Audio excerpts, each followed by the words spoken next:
And as usual जो stripes है वो पूरी बैक तक आ रही है। बाकी साइड में ये एसेसरी का पार्ट है, ये बाय डिफ़ॉल्ट कंपनी से लगाए हैं, किट का पार्ट नहीं है। किट का पार्ट मैं वापस से बता देता हूँ। पीछे का लिप स्पॉइलर, डिफ्यूज़र की साइड ट्रिम्स, देन यहाँ पे स्कर्टिंग आ गई हमारी RS की बैजिंग के साथ। अलॉन्ग विद दिस ये हमारे पास फ्रंट का पूरा स्प्लिटर हो गया। एंड ये वाला पार्ट ये हमारी किट के अंदर आता है। एंड इसके साथ हमने एक और चीज़ मंगाई है जो कि मैं आपको ये दिखा देता हूँ। जो सबसे इसका मेन अट्रैक्शन है ना वो है विंडो आउटलेट। तो अगर कोई बंदा इसको गौर से देखेगा ना तो आप ये फील करोगे, ये वैसे तो एरोडायनेमिक्स के लिए होते हैं बट स्टिल गाड़ी को जो एस्थेटिक लुक देते हैं ना वो काफ़ी एनहांस कर देते हैं ये सब। तो भाई अब मैं अपनी प्रेजेंस नहीं दूंगा, ओनर को बुलाऊंगा। तो रोहित सर कैसे हैं आप? बिल्कुल बढ़िया भाई, सबसे पहले क्या हाल चाल? बिल्कुल फर्स्ट। बहुत ही बढ़िया सर, बहुत जेन्युइन पर्सनैलिटी हो आप, मेरा दिल खुश हो गया।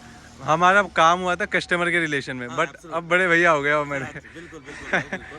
तो सीरियसली सर कैसे प्लान बना आपका? यार एक्चुअल में रोज ड्राइव करता हूँ, मतलब ये मेरी डेली यूज़ की कार है। हाँ जी।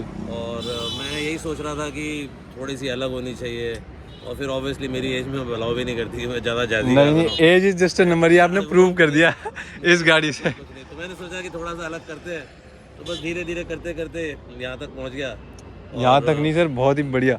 इससे ऊपर तो मैं कहूँगा कि अननेसेसरी लगेगा इस गाड़ी के लिए। होंडा के साथ में मुझे कभी ऐसा लगा नहीं कि इसके सिस्टम में, इंजन के अंदर में कोई छेड़छाड़ की जाए। नहीं, जरूरत नहीं। मैंने कुछ किया नहीं, मेरे को बस थोड़ी से लुक चेंज करने थे, वो मैंने कर दिया। और ये किट से ये है कि एक तो मेरी ड्राइविंग जो है और ज़्यादा अच्छी हो गई, बस मुझे किट भी बचानी होती है, मतलब लोगों से थोड़ा दूर रखना होता है क्योंकि ये लगता है नीचे। हाँ, ये लगेगा बम्प्स पे, हाइट स्लोप हो गया तो। अगर जहाँ पे आप स्लोप पे जा रहे हैं तो ये लगता है, तो आपको वो ध्यान रखना पड़ता है। वो ये आपको तो है, बिल्कुल ध्यान रखना पड़ेगा, बिना उसके नहीं होगा, काम नहीं चलता। हाँ, बट जो आपने बनाई है ना, पर्सनैलिटी को प्रॉपर रिफ्लेक्ट कर रही है इससे। मतलब अगर स्ट्राइप्स थोड़ा लगता है बट स्टिल ओवरऑल जो स्ट्राइप्स एक्चुअल में लगाने के पीछे जो रीजन है ना वो ये है कि विदाउट स्ट्राइप्स ना वो खाली था, निकल के नहीं आ रहा था, खाली जो मेरे था। को चाहिए था। अब ऐसा लग रहा है स्टार्ट किया था इस वाले स्ट्राइप से, स्पोर्ट्स कार बना दिया मैंने ये वाला स्ट्राइप लगाया, फिर ये वाला लगाने के बाद में मेरे पास मस्टैंग वाला आया, तो तब मैंने ये दो लगाए। जब मैंने दो लगाए तो फिर मेरे को लगा यार ये साइड में एक बार लगा के देखता हूँ अच्छा लगता है कि नहीं, तो मैंने ये लगवा दिया। बट सही में जो गाड़ी निकल के आया ना लुक, क्योंकि जब मैंने पहले देखी तो आपने कहा मैंने अभी यही लगवाया, ठीक है, उसके बाद फिर मैंने बस, और अब ये फाइनल है, मतलब अब मैं ऐसा कुछ नहीं है कि कुछ और इसमें लगवा रहा हूँ। नहीं, जरूरत नहीं है सर। मैंने जैसे अब मैं आपको ऑनेस्टली बताऊँ तो मतलब मेरे पास दूसरी गाड़ी है, उनमें HID है, इसके अंदर में बल्ब आता है, ये V मॉडल है, तो मैंने तो इसमें HID भी नहीं लगवाई, क्योंकि चल रहा है, ठीक है, काम चल रहा है, कोई दिक्कत नहीं है, नॉर्मल है। मतलब जबकि मैं खुद कहता हूँ कि HID की लाइट जो है वो फार बेटर है, फार बेटर है, प्रो भी बहुत बढ़िया है उसका। हाँ, उसका अच्छा आता है। मतलब मैं अगर मैं ये नहीं बोलता कि HID में तो, और वैसे भी अब नई जितनी गाड़ियाँ नहीं सारी की सारी सब वही लगा रही है, तो HID is far better. But हाँ, मैंने मतलब अब इतना बेसिक वो भी नहीं चेंज किया, स्पीकर्स नहीं चेंज किए वो, क्योंकि कंपनी इतने डिसेंट दे देती है कि जरूरत नहीं होती। हाँ, अगर मैं इसके अंदर अब नेक्स्ट अगर कोई चेंज कराऊंगा तो मैं शायद इसके अंदर डैम्पिंग कराऊंगा। हाँ, क्योंकि ना थोड़ा सा इंसुलेशन का लगता है। हाँ, क्योंकि एक तो ना मैंने इसको गाड़ी को लेती सबसे पहले इसके टायर्स जो है ना वो चेंज करके मैंने इसमें योकोहामा मेड इन जापान लगवाया। ये इंडिया वाले नहीं है, मेड इन जापान वाले। अच्छा, ये मेड इन जापान वाले सॉफ्ट रबर कंपाउंड है। हाँ, बिल्कुल सॉफ्ट रबर कंपाउंड है, मतलब और वो देता है। हाँ, तो वो मेरे को टायर थोड़ा ज्यादा अच्छा लगता है। MRF का थोड़ा सा इसके साथ MRF आए थे, इसकी ग्रिप ज्यादा बेटर आती है। हाँ, इसकी ग्रिप ज्यादा अच्छी है, और MRF थोड़ा हार्ड टायर लगता है, तो मैंने वो लगवाए थे। ऐसा कोई इतना फर्क है नहीं, बट ठीक है, मतलब मेरे को योकोहामा अच्छा लगा। तो इंडिया से आपको लगता है कि जो डिफरेंस आता है प्राइस में, वो बेसिकली क्या होता है टायर के अंदर में ना, जो टायर के अंदर में इंडिया के अंदर टायर है ना, उसके अंदर में रबर प्लस कार्बन का कंपाउंड, हाँ, कंपाउंड डालते हैं, मिक्सिंग करके देते हैं। और जो बाहर के टायर्स आते हैं ना उसमें रबर प्लस सिलिका का कर देते हैं, इसलिए सिलिका अच्छा कंपाउंड। हाँ, जितने भी आप बड़ी गाड़ी देखोगे, आप जर्मन कार्स देखोगे या मर्सिडीज, BMW कुछ भी हो, तो ये नॉर्मली सी पिरेली और वो सारे टायर्स देखते हैं, वो लोग वो डालते हैं, राइट है, वो बिकॉज उनको थोड़ा सॉफ्ट कंपाउंड होता है। ये टायर का नुकसान ये है कि घिसता जल्दी है। हाँ, ये तो लेकिन जब तक जलता है तब तक बहुत अच्छा। और मैं फील करता हूँ, हो सकता है मैं गलत भी हूँ, मुझे मालूम नहीं, बट मैं फील करता हूँ कि अगर normal Honda city MRF tyre के ऊपर में उसका कोई स्पीड पे, पर्टिकुलर स्पीड पे अगर ब्रेकिंग का 10 मीटर्स का है, तो आई थिंक ये वाला टायर 9.5 ही होगा। हाँ, बस है, क्योंकि ये सॉफ्ट कंपाउंड है, फ्रिक्शन ज्यादा क्रिएट कर लेगा और रोक लेगा गाड़ी को, तो वो है इस पे वो आता है। और वो वाला टायर ना जब बारिश होती तो थोड़े से गीले में भी फिसलते हैं। हाँ, वो थोड़ा सा हार्ड होता है, हाँ, बिकॉज वही है, तो वो टायर पे जो ग्रिप और फ्रिक्शन होता है वो मिलता नहीं है।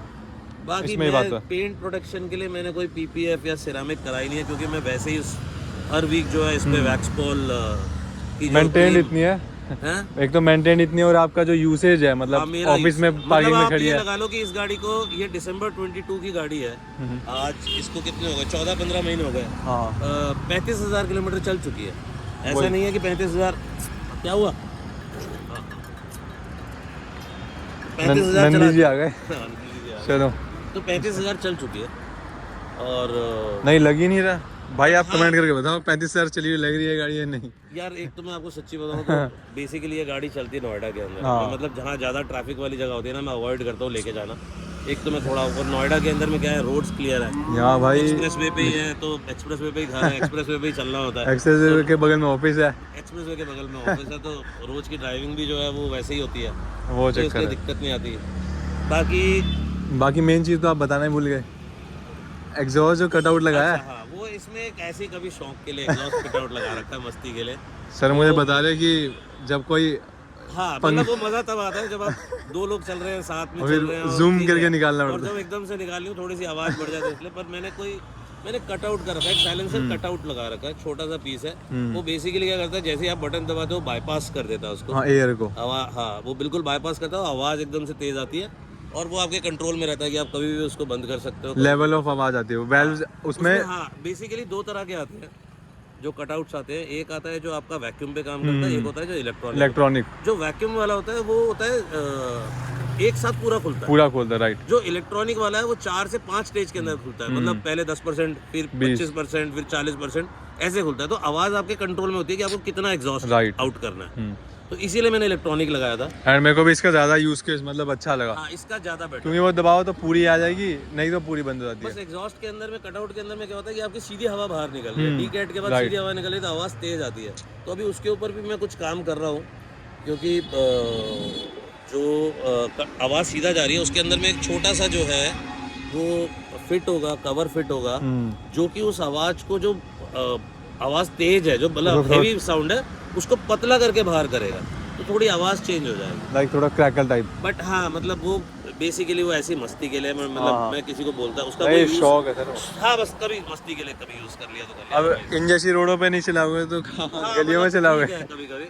बट मैं, और एक तो होंडा का मेरे को सबसे अच्छा लगता है इसका जो अलार्म है ना, विदाउट सीट बेल्ट वाला, इतना भाई तेज बजता है कि आदमी कहता है भाई लगा ही ले सीट बेल्ट, मतलब आप वो नहीं कर सकते। नहीं, एक प्रिकॉशन भी हो जाता है उसमें, जरूरी है। और इन रोड्स पे बिकॉज क्योंकि ये जितनी अच्छी आपको रोड्स नोएडा की दिखती है या एक्सप्रेस वे जितना अच्छा दिखता है ना, आप ये सोचिए कि आपकी गाड़ी भी उतनी स्पीड है, ऑब्वियसली पता नहीं चलता, वो एक्सप्रेस वे 70, 80, 90 आपकी स्पीड है, क्रूजिंग स्पीड हो गई वो तो क्रूजिंग स्पीड है, तो वो हाई स्पीड है, तो फिर आपका ना उसी लेवल का प्रिकॉशन भी ऑब्वियसली उसी लेवल का होना चाहिए, तो मैंडेटरी है यहाँ पे। हाँ तो इसलिए मैं तो खैर बोलता हूँ कि उसको आप लगाओ। और यार कंपनी को भी मालूम है कि जैसे अब होंडा का जो अलार्म स्टार्ट होता है बजने वाला, वो जैसे ही आप 20 की स्पीड क्रॉस करते हो उसके बाद वो अलार्म शुरू होता है, और वो तो तेज होता रहता है। हाँ, और वो जैसे स्पीड बढ़ती है तेज होता है, मतलब वो है। और कभी आप ना होंडा के फीचर्स को चेक करना, जो इस गाड़ी के अंदर फीचर्स दिए हुए वो इतने अच्छे और इतने स्मार्ट फीचर्स दिए ना, मतलब जब आप ड्राइव करोगे, जैसे इसके अंदर में आप लेन चेंज कर रहे हो, तो नॉर्मली आप लेन चेंज करने के लिए इंडिकेटर पूरा देते हो, होंडा में आपको वो जरूरत नहीं पड़ती है। होंडा में सिर्फ उसको टच करो तो वो 3 बार ब्लिंक करेगा और अपने आप बंद हो जाएगा। यही बात है। और इसके जो मतलब जैसे आपने वी में वेरिएंट ले रखा है, मेरे ब्रदर के पास बेस वेरिएंट है, उसमें भी इतने मतलब फीचर है कि मोर देन इनफ है। और मेरे को लगता है होंडा का वी सबसे ज्यादा बिकता है। ऑब्वियसली एक VX ना लेने के पीछे एक रीजन और भी था कि उसमें ना सनरूफ है, ऑब्वियसली रोड टॉप आ जाता है। हाँ मतलब उसमें सनरूफ है, मुझे सनरूफ वाली गाड़ी ना चाहिए नहीं थी, राइट है, मतलब मेरे को खुद पर्सनली ना सनरूफ वाली गाड़ी चाहिए नहीं थी, यूसेज के ऊपर है, बच्चे हैं तो बात है, क्योंकि यार एक्चुअल में करना क्या है मैंने सनरूफ का, ऑब्वियसली उसके पीछे में। और वैसे भी अब तो वी के अंदर अलॉय व्हील दे रहे हैं, सब आ ही रहा है, इतनी कोई हाँ टेंशन है नहीं। और अलॉय व्हील भी बढ़िया लगता है, मतलब ऐसा नहीं लगता कि डायमंड कट के अलॉय बहुत बढ़िया लगता है। और मैं तो देखो जो कंपनी टायर साइज है वही टायर साइज, वही व्हील साइज, वो सब चेंज नहीं करना। देखो मैं ना इंजन के साथ में छेड़छाड़ करता हूँ, ना इलेक्ट्रॉनिक्स, मेरी सिर्फ इलेक्ट्रॉनिक्स के साथ में एक छेड़छाड़ है, और वो भी हुआ है कि मैंने एम्बिएंट लाइट लगा रखी है, वो थोड़ा सा मेरे को अच्छी लगती है, जो मैंने लगा जैसे सनरूफ आती है वो इंजीनियरिंग का पार्ट हो गया, हाँ, उससे पता नहीं छेड़खानी मुझे सही नहीं है। लोग क्या मतलब होता है कि नहीं होता, बट मुझे लगता है कि एक नॉर्मल गाड़ी विदाउट सनरूफ और एक गाड़ी विद सनरूफ में जो विदाउट सनरूफ वाली है उसकी स्ट्रेंथ मेरे हिसाब से ज़्यादा है ऑब्वियसली। उसकी रूफ की जो है स्ट्रेंथ मेरे ख्याल से ज़्यादा होगी।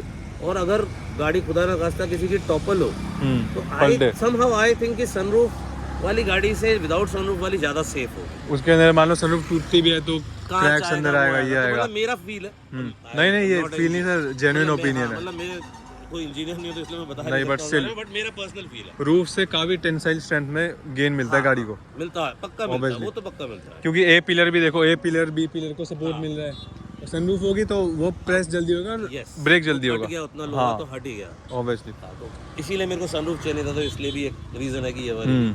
बाकी ये गाड़ियां तो ऑब्वियसली, बाकी आरएस किट में जो आपसे आरएस किट ली थी उसके अंदर में ये वाले पोर्शन भी चेंज हो जाता है, ग्रिल भी आ जाती है, लेकिन मैं ये जानबूझ के चेंज नहीं करेगी बहुत ज्यादा, फिर वो बाहर चली। ये क्रोम में ही बहुत अच्छा लगता है, एंड नई गाड़ी में तो क्रोम मतलब हाँ सही रहता है इसमें। और अच्छी कंपनी की पॉलिश आप गाड़ी पे करो, अच्छी तो बहुत लॉन्ग लास्टिंग चलती है। ऐसा नहीं कि क्रोम ये हो रहा है वो रहा है। गाड़ी धोने को अवॉइड करो, गाड़ी को वॉश बार ज्यादा वॉश मत करो। अगर आप गाड़ी साफ रखते हो तो आपको वॉश करने की जरूरत नहीं है। नहीं तो ड्राई क्लीनिंग करा लो। जैसे मेरी गाड़ी सिर्फ वॉश होती है सर्विस के टाइम, विदाउट सर्विस कभी आज तक हुई नहीं। मतलब मुझे लगा नहीं कि कभी वॉश कराने की जरूरत पड़ी, वैसे ही करते हैं। तो जितना वॉश होता है उतना ही फिर पानी के थोड़ा सा यार वही है, शौक है तो इसीलिए मतलब। नहीं सर, शौक बड़ी चीज है, शौक बहुत बड़ी चीज है। बेसिकली शौक की बात है।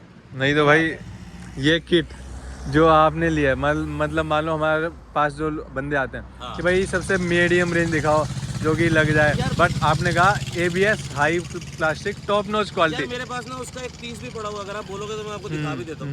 मेरे पास उसका पीस पड़ा हुआ है, इसका तो कूपन पीस नहीं पड़ा होगा, मैं उसका पीस पड़ा होगा, but this is the finest quality. Right sir, ये टॉप नॉच है। हाँ, और ये किट जो है पूरे के पूरे थाईलैंड वायलैंड में यूज होती है। ये वहीं वहाँ पे यही मिलती है। हाँ, यही यूज होती है और वो लोगों की गाड़ियों के अंदर में यही रहती है, वो लोग यूज करते हैं। और मतलब क्वालिटी बहुत अच्छी है। और ठीक है यार, मतलब मजेदार चीज़ है। जैसे अब कुछ चीज़ें ऐसी हैं जो कि आपको बाहर से मजा नहीं आएगा, जैसे ये कंपनी का है ये वाला, तो ये बाहर वाले जितने भी आते हैं यूनिवर्सल वाले, कोई उतर जाएगा कुछ हो जाएगा, बट वो जो फिनिशिंग है ना, लगता भी नहीं, ऐसा लग रहा है कि बम्पर के साथ बम्पर इंटीग्रेटेड है। साइड बीटिंग्स आप देखोगे तो ये इसकी कंपनी वाली है। और इसकी जो मेन खास है ना, वो मैं बताऊं, जो लाइट वेट है, क्योंकि जो हमारी वो फाइबर की किट आती है ना, वो बम्पर पे थोड़ा टाइम ऐसा लगता है कि यहाँ से निकल जाएगा। ये इतना लाइट वेट है, ऐसा लगेगा ही नहीं ऐसा लगता है बम्पर के साथ जुड़ा हुआ है। तो यहाँ पे आपको ये देख लो RS की बैजिंग, उठाने के में वेट ही नहीं पता चल रहा था। और इसकी जो फिनिश आती है, बिकॉज ये perfectly fit for Honda City है, perfectly fit for Honda City है, बिल्कुल एग्जैक्ट। अगर इसलिए ये देखो, अगर मैं माइनर डिटेल भी दिखाऊं ना, तो ये चीज़ एकदम यहीं पे ख़त्म होता है। हाँ ये देखो पूरा मुड़ के आ रहा है, ये देखो। तो जो फिनिश है ना इसके अंदर बहुत ही अल्टीमेट आती है। और ऐसा लगता है कि बम्पर ही मंगा रखा है बंदे ने। लगता ही नहीं कि भाई ये अलग से लगाए हुए हैं। आप आगे का अगर देखोगे, आगे में भी देखो, वो प्रॉपर उसको वहीं से पूरा पकड़ के चल रहा है। ये देखो, ये यहाँ देखो पूरे के पूरे ऐसे जा रहे हैं, कहीं पे गैप भी नहीं है। ये देखो, ये पूरा उसके शेप से ऐसे उतर रहा है, पूरा उसी हिसाब से चल रहा है। तो वो जो परफेक्शनिस्ट, मतलब जो परफेक्शन आती है ना गाड़ी के अंदर, तो वो इसकी अलग ही स्टांस बनाती है। अपने पास यहाँ पर यूनिवर्सल वाले आते हैं ना, उसमें क्या गैप्स बहुत बन जाते हैं। हाँ, वही। कहीं आगे चला जाएगा, कहीं पीछे चला जाएगा, तो वो सबके लिए फिट भी नहीं आता। वो मजा नहीं आता। इसकी फिटिंग बहुत अच्छी है, क्योंकि वो ये हर एक गाड़ी के अपने हिसाब से, अब वो कहते हैं कि यूनिवर्सल है, बट स्टिल अब देखो इस गाड़ी में यहाँ से निकल रहा है तो वो अलग दिखता है उसमें। तो यही है कि अगर आपको एक बहुत ही बढ़िया लेवल की मतलब मॉडिफिकेशन करानी है, क्वालिटी मॉडिफिकेशन जो कहते हैं ना, जिसे कहते हैं क्लासी मॉडिफिकेशन, तो आपको थोड़ा सा एक्स्ट्रा करना पड़ता है। वो चक्कर है कि each and every penny spend is worth. मतलब वो बहुत बढ़िया। भले यार नॉर्मल किट और इसके बीच में ज़्यादा 2 टाइम 3 टाइम का फर्क है, 2x है बस। 2x है। नॉर्मल 12 की आती है, ये 25 की आती है। हाँ, नॉर्मल में इतने का फर्क है, लेकिन जो इसका मजा है वो उसमें नहीं है। राइट। और ये इतनी जल्दी टूटता भी नहीं है, स्ट्रॉन्ग भी है, ये हिलता नहीं है यार। तो फाइबर का तो फटका पड़ा और वहाँ से पेंट उतर जाए। चीज क्या है कि ये पीसेस के अंदर है। राइट, ये पीसेस के अंदर है। और अगर आपका जैसे सपोज कर लो ये वाला टूट गया ना फ्रंट वाला, तो खाली ये भी अवेलेबल है। राइट, खाली ये भी मिल जाएगा इन ABS ऑल्सो। हाँ, खाली इतना मिल जाएगा, तो वो है। और सबसे अच्छा तो ये है यार इसके अंदर कि आप जब ये लगवा लोगे ना तो आप ये मान लो आपकी ड्राइव इतनी अच्छी हो जाएगी ना, आप ज्यादा पंगे लोगे भी नहीं। हाँ सही बात आराम है, से चलाओगे मजे से। क्योंकि भाई बड़े नीचे लगती है तो दुख होता है भाई कार गाय को, यार अरे यार लग गया, इतनी मेहनत से लगवाया था, बढ़िया लुक आ रहा था। तो सर अब लास्ट पॉइंट पे ना ऑडियंस को वो दिखा देते हैं, एग्जॉस्ट वाला। तो ये देखो वेलवेट्रॉनिक बहुत लोग लगा लेते हैं, बट स्टिल जो ये चीज़ है ना एकदम यूनिक और एकदम डिफरेंट है। आई एम श्योर कि लोगों ने लगवाया होगा, बट सिटी के अंदर काम बहुत कम बंदे कराते हैं, मतलब बिकॉज यार आपको पता ही है एग्जीक्यूटिव क्लास बंदे लेते हैं, लाइक जो है कि भाई मेरे को क्लास रखनी है, जिसको लग्जरी पसंद है।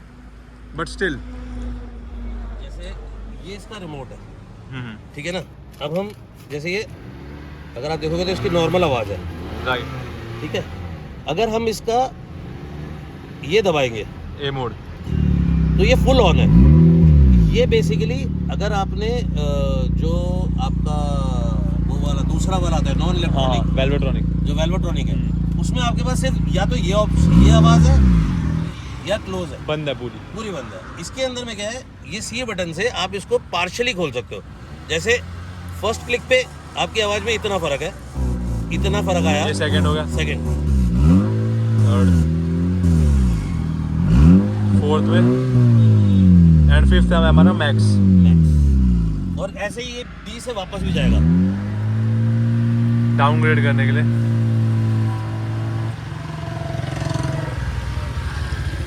ये बढ़िया लगा, जितनी आवाज़ आपको चाहिए उतनी कर लो।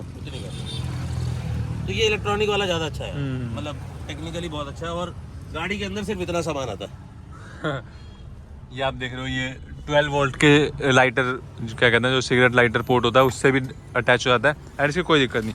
बाकी तो छोटे मोटे मॉडिफिकेशन लाइक हमारे पास एम्बिएंट लाइट हो गई, इसके मैं कंट्रोल आपको यहाँ स्क्रीन पे डाल दूँगा कि कैसे कंट्रोल हो जाती है, वो सब आपको देखने को मिल जाएगा। मैं आपको बताऊँ इसमें मैंने क्या क्या चेंजेस करे। सीट कवर्स तो ऑब्वियसली लगवाए हैं, एक ये टिश्यू पेपर यूज करने के लिए लगा रखा, नहीं तो वो डब्बा इधर उधर ही चलता रहता है, हाँ, तो इसलिए यहाँ पर लगवा दिया। वो कभी वहाँ पड़ रहे हैं टिश्यू, कभी यहाँ पड़ रहे हैं। एक ये इसके अंदर में बॉटल के अंदर में जो है कपूर रखा हुआ है, गाड़ी के अंदर थोड़ा सा अच्छी फ्रेग्रेंस आती है, मतलब और थोड़ी सी जो बैड फ्रेग्रेंस है वो हट जाती है। वैसे भी अगर आपको याद होगा तो कोविड के टाइम पे ये बोल रहे थे कि आपका ऑक्सीजन लेवल कम होगा, आप कपूर सूंघो, राइट, तो कुछ ना कुछ तो फायदा करती होगी, तभी कहते हैं। और परफ्यूम मैं इसमें जो गाड़ी के लिए यूज़ करता हूँ वो सबसे अलग यूज़ करता हूँ, मतलब आप लोगों ने यूज़ की होगी लेकिन उसका फंक्शन अलग है थोड़ा सा। वो वैसे घरों में ऑफिसों में देखी होगी, बट ये देखो ये ऑटोमेटिक स्प्रे करता रहता है हर 5 मिनट में।